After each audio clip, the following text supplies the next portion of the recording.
once. Well, it wasn't once, because this was before time and space, before there were any ticking clocks, before there was anything that you could see, touch, or feel, except for one thing.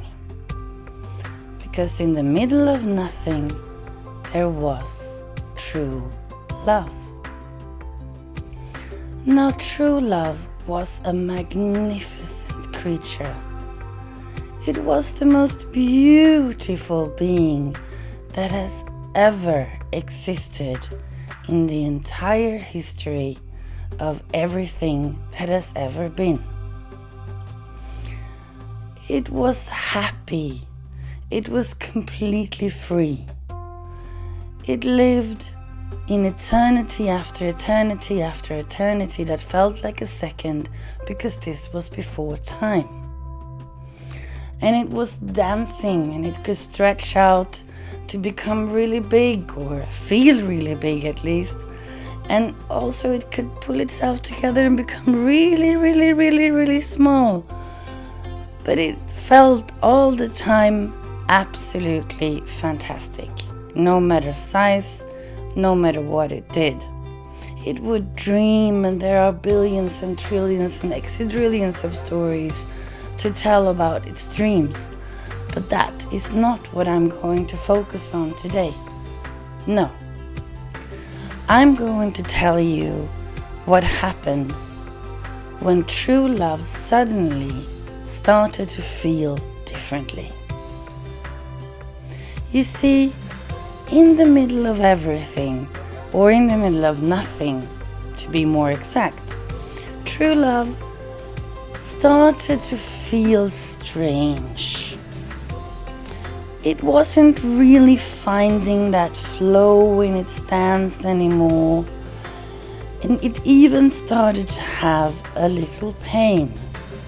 It started with a pain in the small toe, then it grew, and then it had a pain in its finger, and then it had a pain in its belly, and then it had a little pain just traveled around, and then suddenly it spread in its entire body. And true love was going, what is going on with this? And it started to feel sad, and it sat down and it thought, I'm going to meditate. But it couldn't focus, and it couldn't relax, and it couldn't let go like it used to. It let out a big sigh, and you sat and stared out into the nothing. Suddenly it felt like everything was boring, like everything had lost meaning. It started to cry, and it even let out a scream. And from that scream, nothing came back, not even an echo. And it was in that moment that true love understood what was wrong. It felt alone. It had no one to share its love with. I mean, how much fun is it to be the most magnificent being and fantastic and full of love? And if you have nobody to share that with, what are you going to do with all of that? Nothing. It couldn't enjoy itself anymore, and it thought, it pondered, it even reached out with its mind into the nothing to try to find answers, but nothing came back. And then it reached into its heart instead, the heart of hearts, true love's most magnificent, deep heart. And in there, it found its answer. It decided to split itself. And it did. Suddenly, in the moment, within a second, it exploded into billions and trillions and even exadrillions of pieces that are many, many pieces. And it screamed of pain, because it really, really hurt.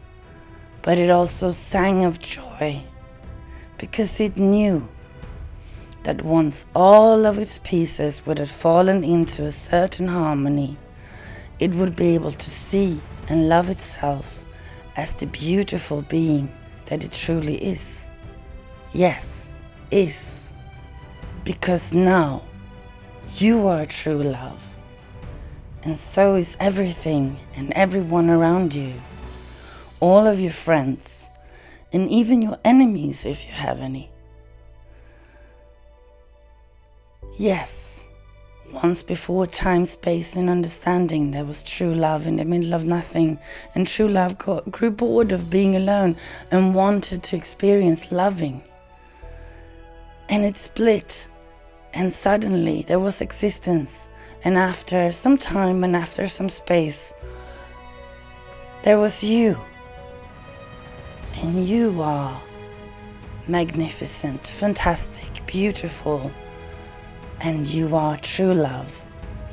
And in your heart lies the desire of experiencing loving, because that is the true purpose of your existence.